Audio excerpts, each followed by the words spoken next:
तो कल तुम्हारा पेपर है यार, ऑल्दो वीडियो बनाने में थोड़ी लेट हो गई है, इनफैक्ट थोड़ी ज़्यादा ही लेट हो गई है। बट स्टिल कुछ बातें हैं जो कि तुम्हें 1 दिन पहले पता होनी चाहिए, ध्यान रखनी चाहिए।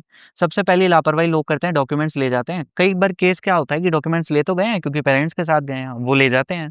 तुम तो इतने रिस्पॉन्सिबल होते नहीं हो, कई बार भूल जाते हो।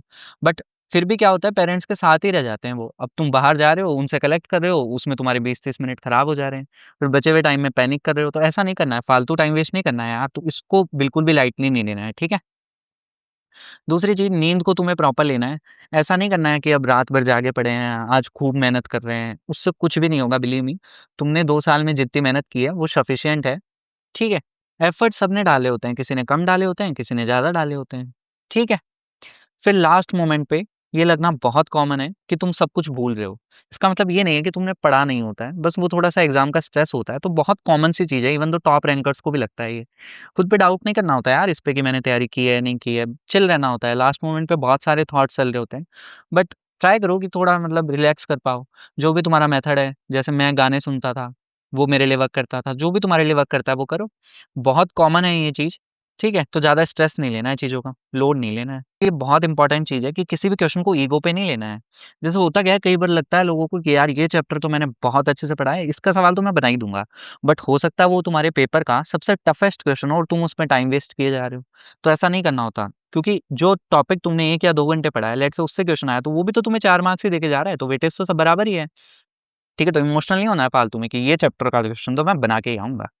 और दूसरी चीज़ ये कि कई बार ऐसा क्या होता है कि किसी क्वेश्चन पे तुमने 3-4 मिनट दे दिए होते हैं, फिर तुम्हें लग रहा होता है कि अगले ही 2 मिनट में या 1 मिनट में इसका आंसर आ जाएगा definitely. But most of the time वो नहीं आता आंसर, और ये बहुत बड़ा ट्रैप है, इसमें बिल्कुल भी नहीं फँसना है। कोशिश करनी है कि इस ट्रैप में तुम बिल्कुल भी ना फँसो। समझ पा रहे हो? क्योंकि आगे के बहुत सारे क्वेश्चन खा जाता है ये, और हो सकता है आगे वाले क्वेश्चंस बहुत आसान हो। ठीक है? और दूसरी चीज़ ये कि जो तुम्हारा प्री डिफाइंड ऑर्डर, उसको चेंज नहीं करना है। जैसे मेरा था केमिस्ट्री, फिर फिज़िक्स, फिर मैथ्स। काफ़ी लोगों के लिए अलग-अलग चीज़ें वर्क करती हैं, सबका अलग-अलग ऑर्डर होता है। जो भी ऑर्डर है तुम्हारा, वो ही फ़ॉलो करो, ठीक है? किसी की बातों में नहीं आना है कि ये पहले करना चाहिए, फिर ये करना ना, जो तुम्हारा ऑर्डर है, वो करो बढ़िया से। और दूसरी बात ये, पेपर में डेफ़िनेटली ऐसा हो सकता है कि तुमसे लाइन से सवाल ना बने, 3-4 नहीं बन रहे। अब तुम तो पैनिक कर गए, ये भी नहीं बन रहा, ये भी नहीं बन रहा, ये भी नहीं बन रहा, ये भी नहीं बन रहा। अरे यार, मैंने तैयारी की हुई थी, नहीं की। ऐसा नहीं होता यार। हो सकता है वो 4 ना बने, उसके बाद वाले सारे आसान हों, वो तुमसे लाइन से बन रहे हैं, ठीक है? तो अगर तुमने इन 4 सवाल में अपना कॉन्फिडेंस लूज़ कर दिया, तो आगे वाले सवाल तो तुमसे बनेंगे नहीं ना, आते हुए भी नहीं बनेंगे। समझ पा रहे हो? तो ये बिल्कुल भी गलती नहीं करनी है, जो तुम्हारा ऑर्डर है उसमें करो। और नहीं हो पा रहे हैं स्टार्टिंग के क्वेश्चन, तो हो सकता है बीच में आसान हो, या फिर हो सकता है कि लास्ट वाले आज ज़्यादा आसान हो, ठीक है? तो मूव कर जाओ ना आगे, क्या दिक्कत है? उनको बाद में देख लेंगे जो नहीं हो रहे उनसे, ठीक है?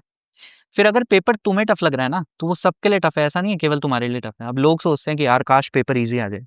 अरे पर ये बात तो समझ, पेपर ईज़ी आएगा तो उसमें कॉम्पिटिशन भी तो ज़्यादा होगा, ठीक है ना? तो पेपर अगर तुम्हारे लिए टफ है ना, तो वो सबके लिए टफ है। अपनी जर्नी पे भरोसा रखो यार थोड़ा-सा, अपनी प्रिपरेशन पे, ठीक है? फिर ये तो लाइफ़ की फिलॉसफी है यार, मतलब कभी भी इतना कुछ नहीं बिगड़ेगा कि तुम ठीक ना कर पाओ, ठीक है? तो ये तो एंड नहीं है, जस्ट पेपर है, जेईई कोई एंड नहीं है। बस एक डोर है बेसिकली, जो तुम्हारे लिए अपॉर्च्युनिटीज़ काफ़ी सारी खोल देता है।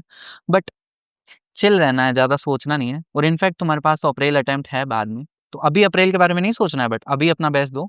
फिर अगर किसी रीज़न की वजह से नहीं हो पाता है, तो अप्रैल में मेहनत करेंगे बढ़िया से, ठीक है?